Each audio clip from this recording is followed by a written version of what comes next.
La Millonaria grito, Nadie mi dice que no, y su voz explotó dentro del taller, como una bomba invisible. No fu solo un grito, fu una orden, una advertencia, una declaración de poder, que había funcionado toda su vida hasta ese momento. El eco rebotó contra los pads manchados de aceite, contra los motores abiertos, contra los cuerpos inmóviles de los mecánicos que se quedaron congelados, con los manos sucias y el corazón encogido. Yo estaba agachado frente a un motor, veo cuando escuché el chirrido seco de unos neumáticos deteniéndose de golpe, seguido por el rugido ahogado de un coche de lujo, apagándose la fuerza. Supe que algo iba mal incluso antes de verla bajar del vehículo, porque ese motor no se había detenido como debía. Tenía un temblor irregular, un último suspiro extra. Yo, como si se negara a cala, el cala de Sevilla que ha pasado aquella mañana. El air dentro del taller estaba cargado de polvo, sudor y metal caliente. Me limpié la frente con la manga de la camisa, dejando una mancha oscura de grasa sin darme cuenta. Tenía las manos ásperas, líneas de cortes pequeños, los que no dolían, porque cuando llevas años trabajando con motors, el cuerpo aprende a ignorar ciertas cosas. Tenía 19 años, pero sentía que había vivido toda mi vida ahí dentro.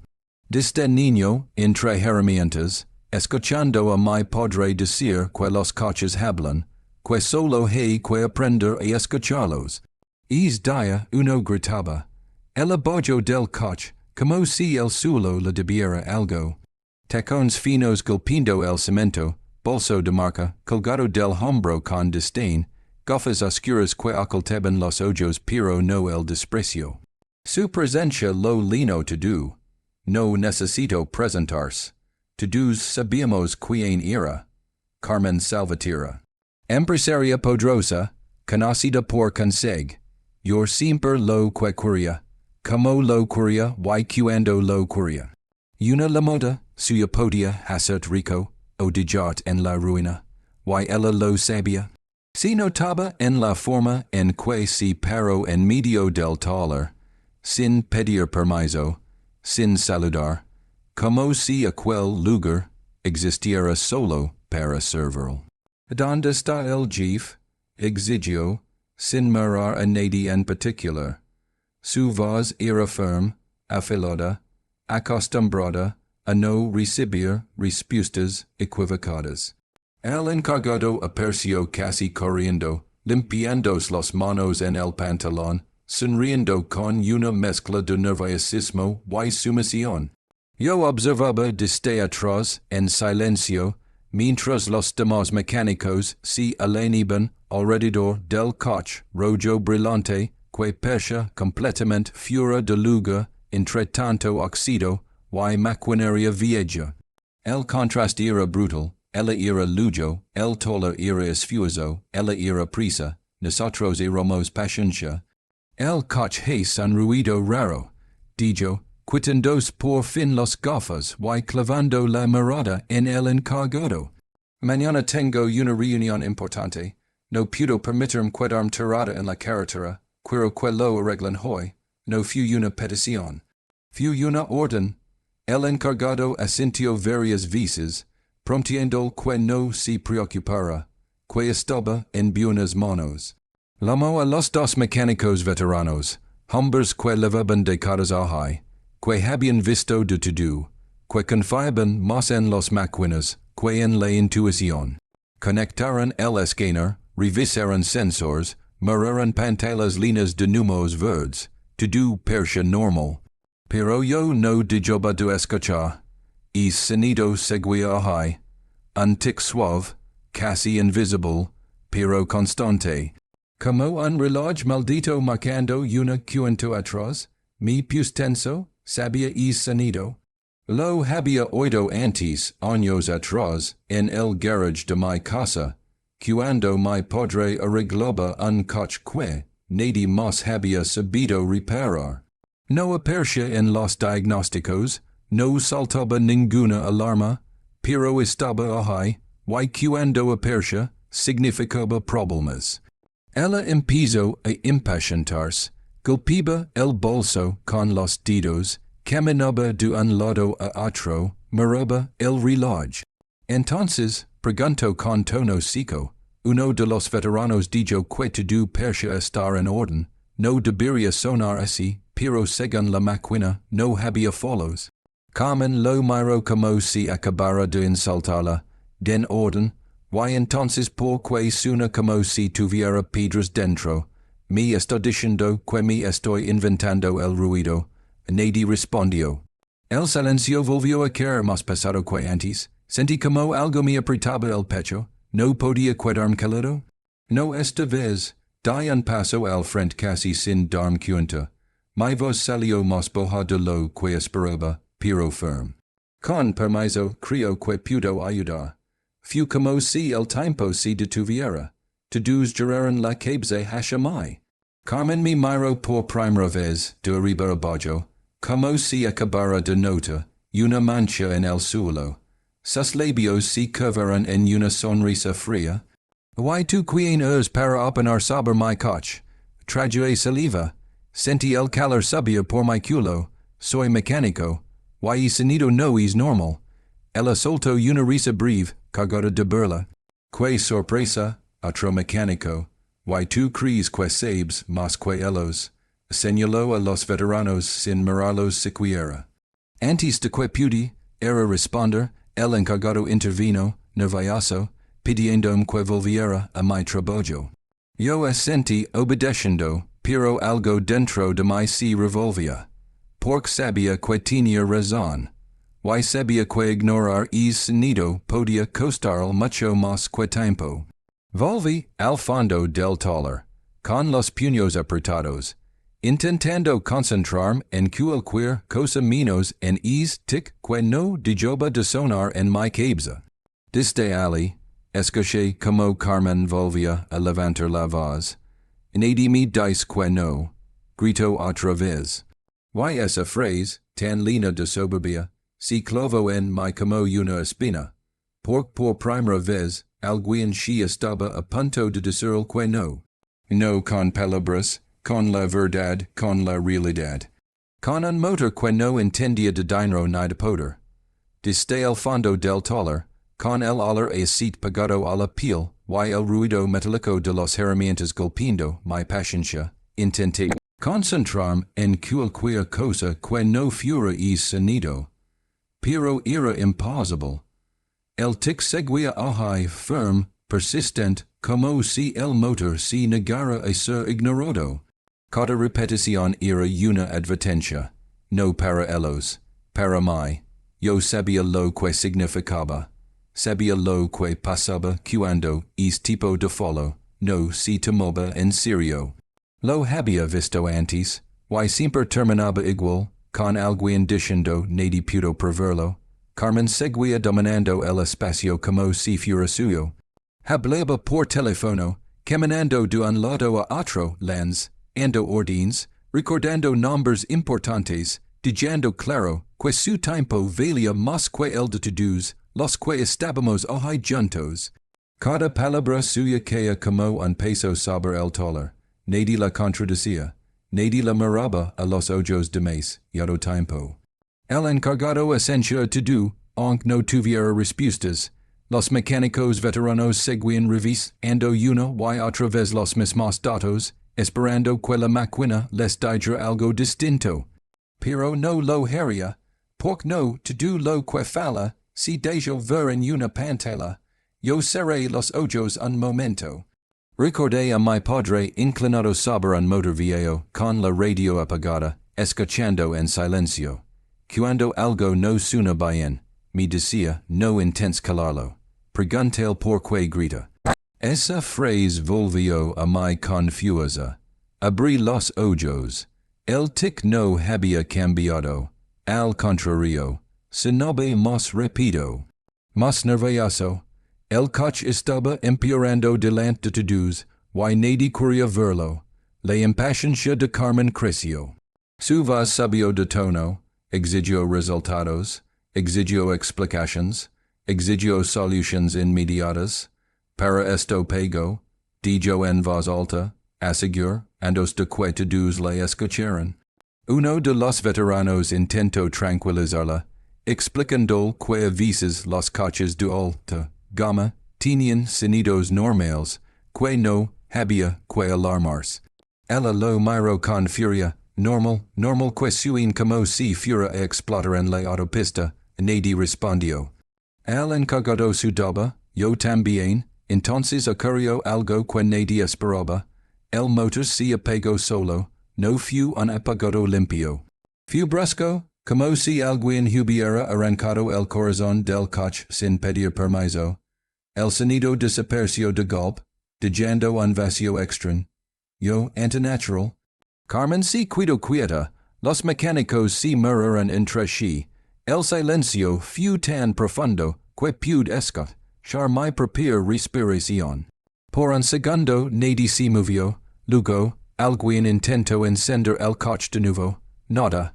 El botón se presionó una vez. Dos, tres, el coche no respondió. El rostro de Carmen cambió. Y no era solo arrogancia, era miedo. Un miedo rápido, violento, disfrazado de rabia. Que han hecho, gritó. Díganme que le han hecho a mi coche. El encargado intentó explicar que no habían hecho nada fuera de lo normal, que seguramente era una coincidencia, que lo revisarían otra vez. Ella no escuchaba, nunca lo hacía, empezó a amenazar, con demandas, con llamadas, con destruir el taller si no le daban una solución inmediata. Yo sentí un nudo en el estómago. Sabía que es apagado era la confirmación de lo que temía. El follow había avanzado. Ignorarlo lo había empeorado.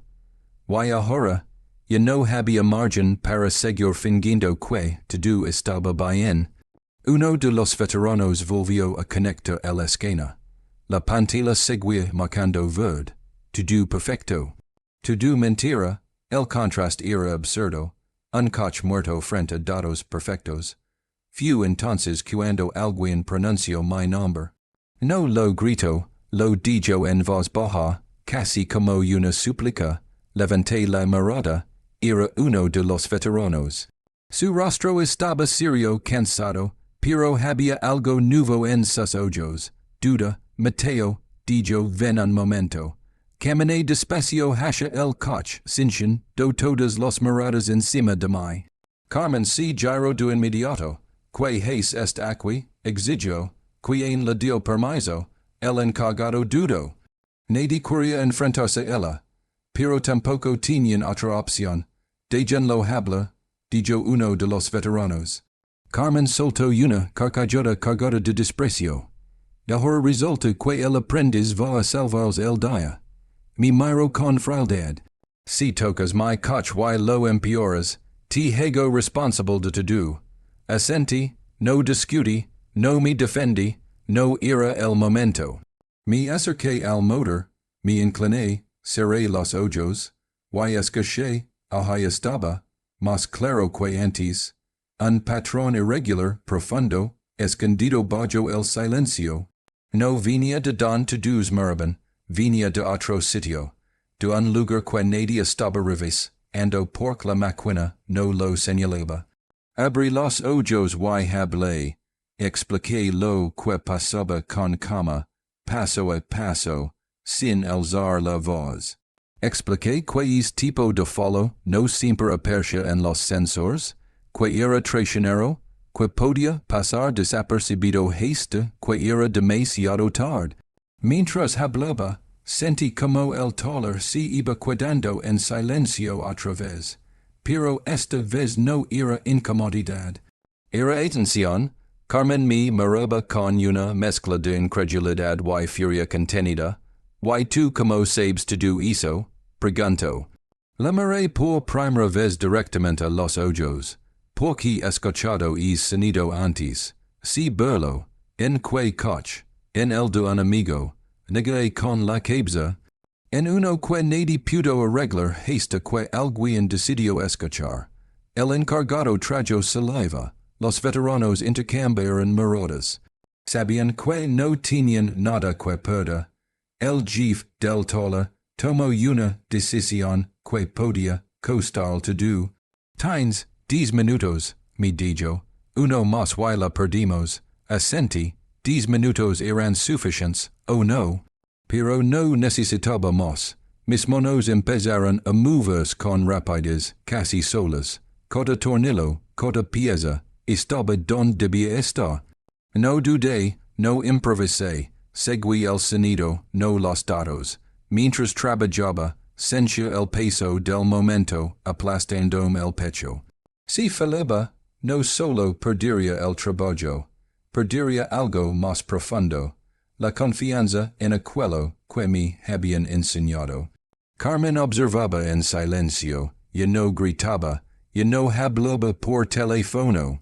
Miraba cada uno de mis movimientos con atención, como si intentara entender que hacía alguien, como yo tocando algo que ella consideraba suyo. El taller entero contenía la respiración, el tiempo se estiró, el calor parecía más intenso, el sudor me corría por la espalda, pero no me detuve.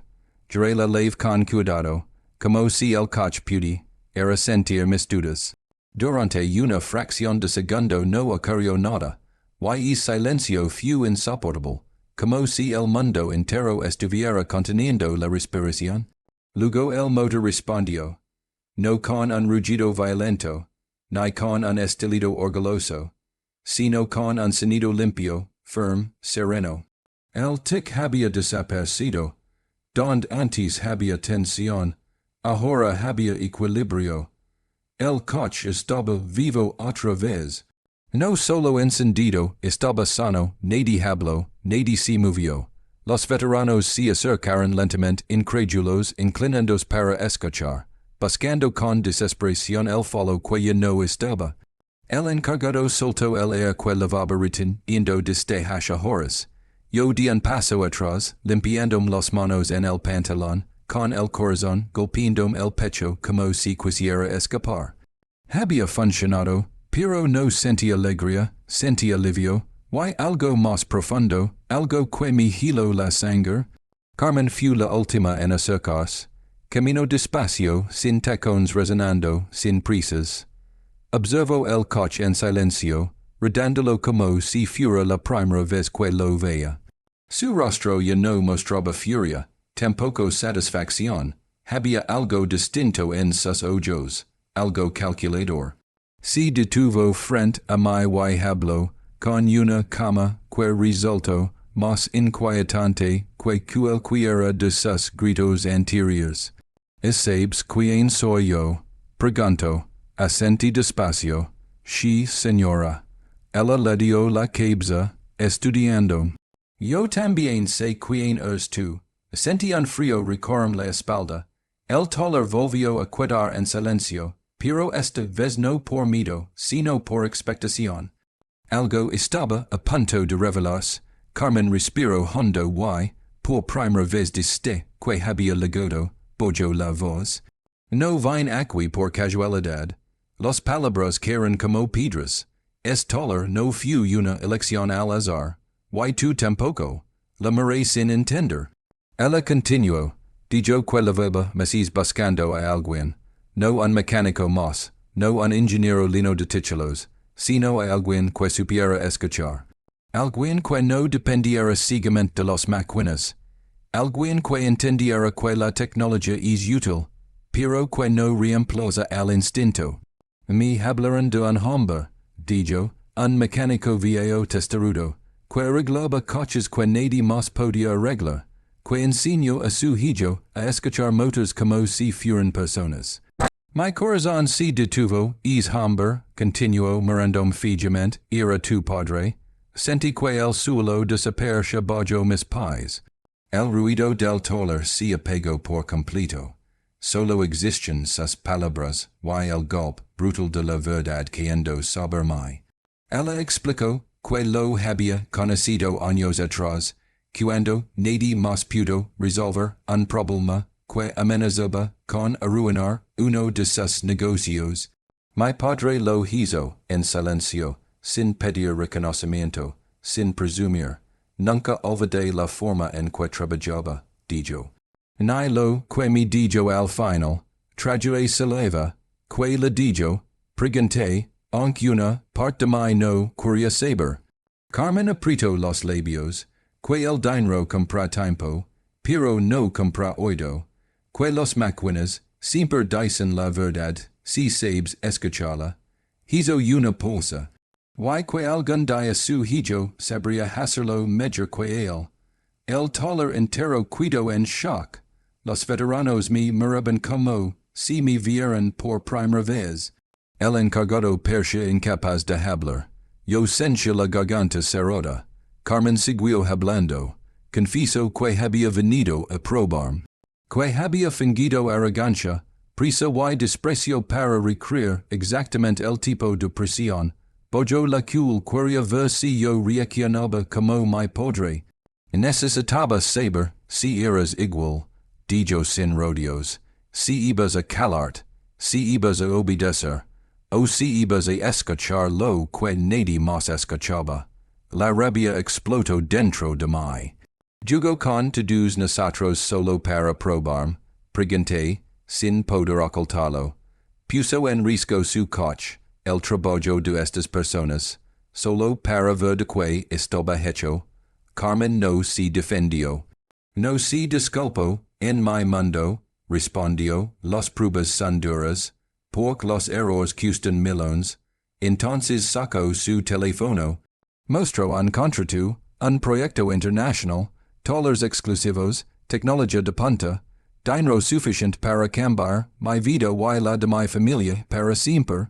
Te quiero conmigo, dijo, aprenderás, crecerás, verás, no volverás a pasar calor en un toller como este. Hizo una pausa final. Tu padre habría aceptado. Esa frase me atravesó como un cuchillo. Sentí el peso de todas las miradas.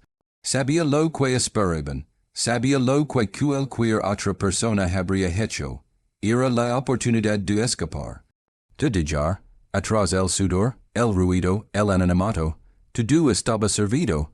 Solo tenía que decir que sí. Pero entonces pensé en mi padre. En sus manos manchadas de grasa. En su silencio. En como nunca permitió que nadie lo tratara como menos, pero tampoco trató a nadie como inferior. Recordé como me enseñó, yo que escuchar no es obedecer, es respetar, y comprendí en ese instante que esta era la verdadera prueba. No la del motor, no la del coche, sino la mía.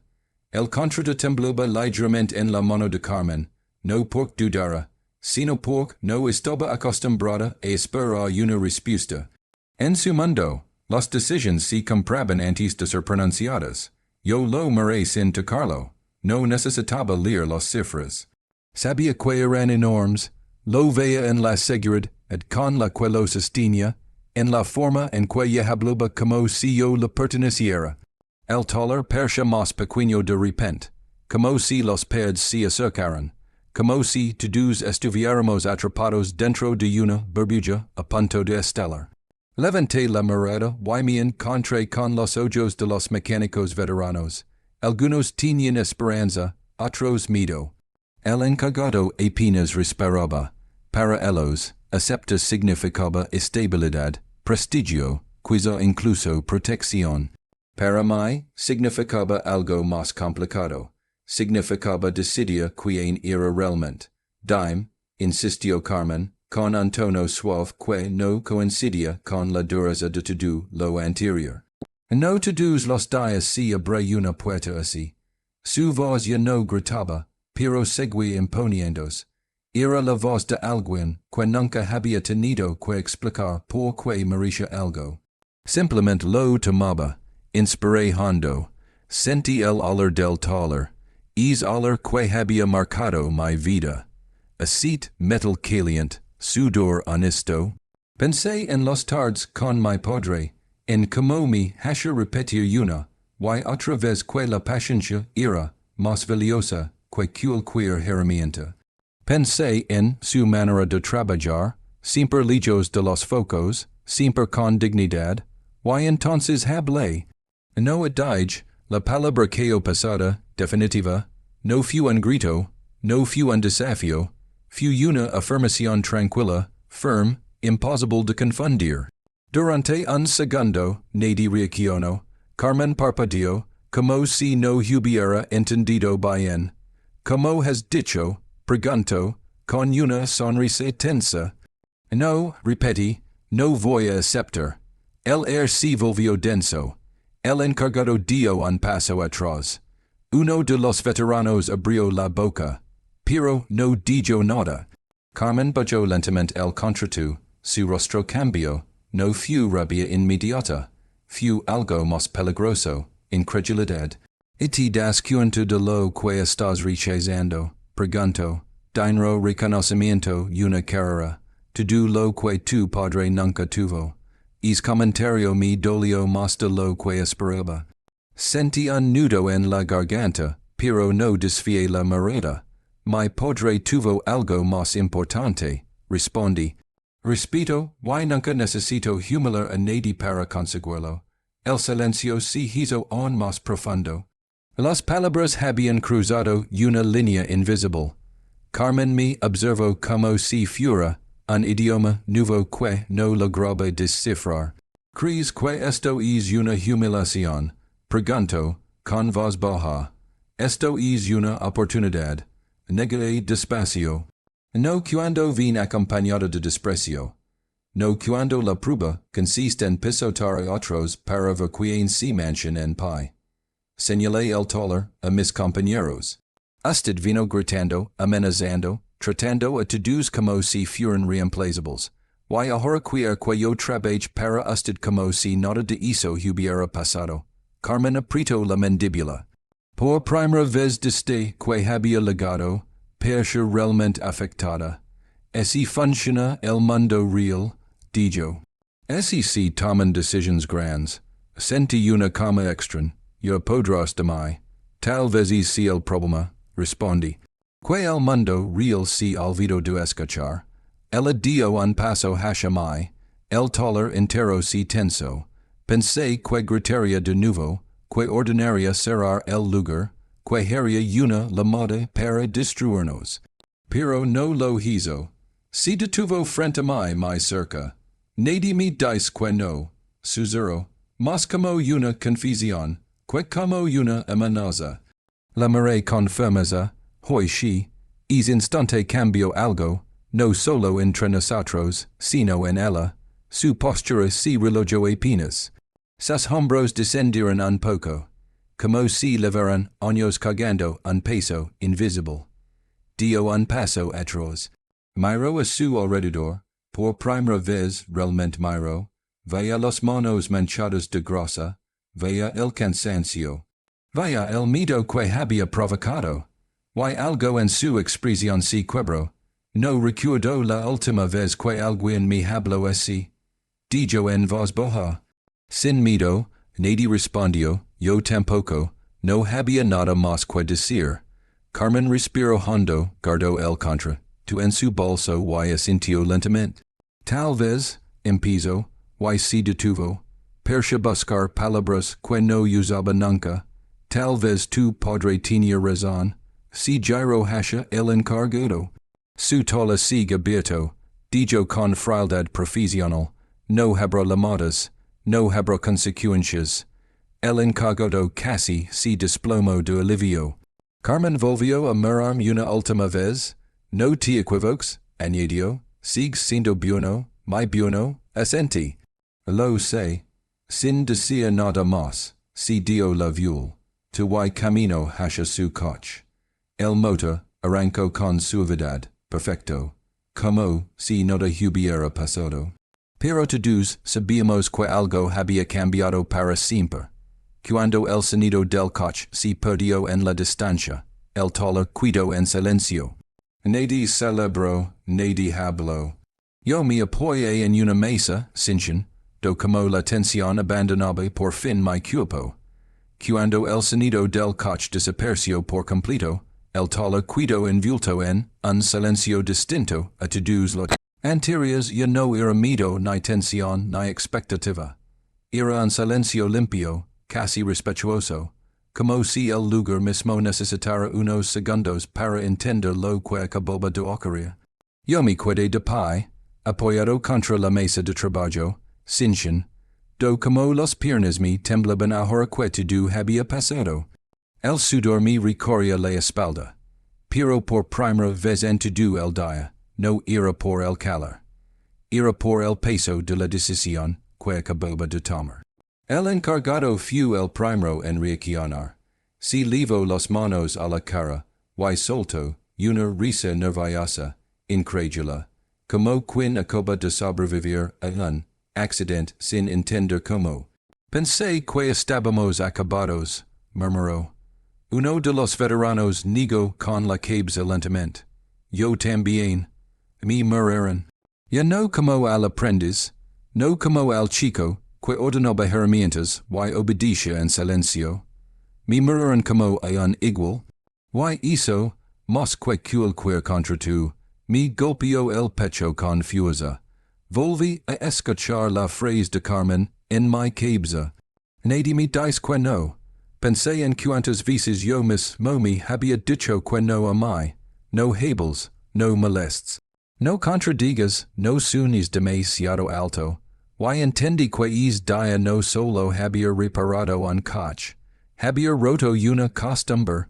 La costumbre de agachar la cabeza cuando alguien grita más fuerte.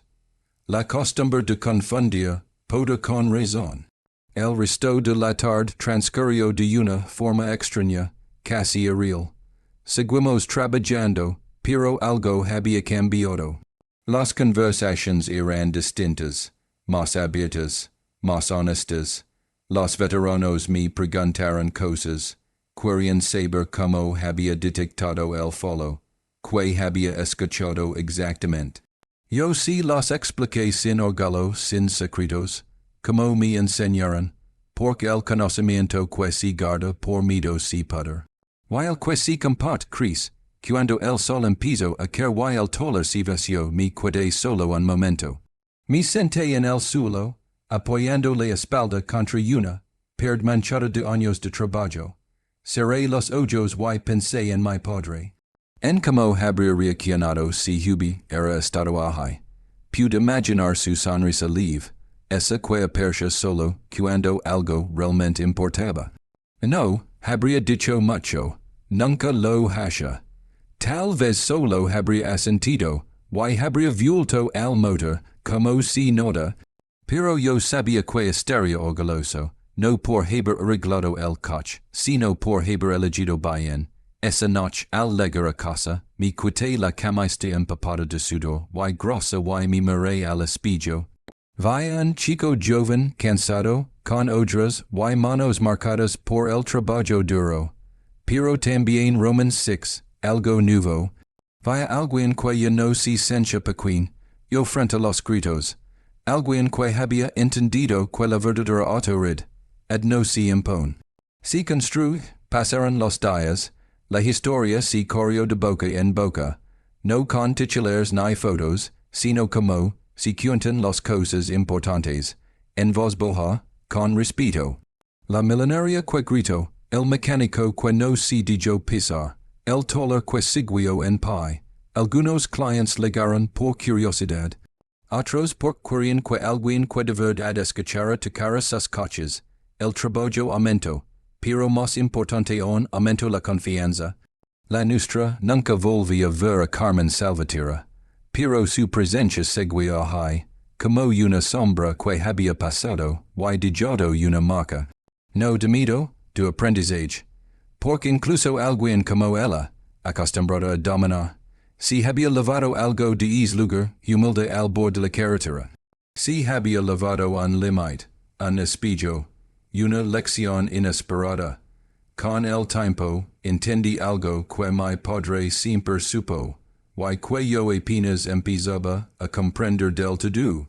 El mundo está lleno de personas que gritan para no escuchar, que acumulan poder para no enfrentarse a sus propias grietas. Pero también está lleno de personas silenciosas, aparentemente pequeñas, que socionan to do sin hacer ruido. Y cuando una de esas personas decide hablar, cuando decide decir no, el impacto es mucho más grande que cualquier grito.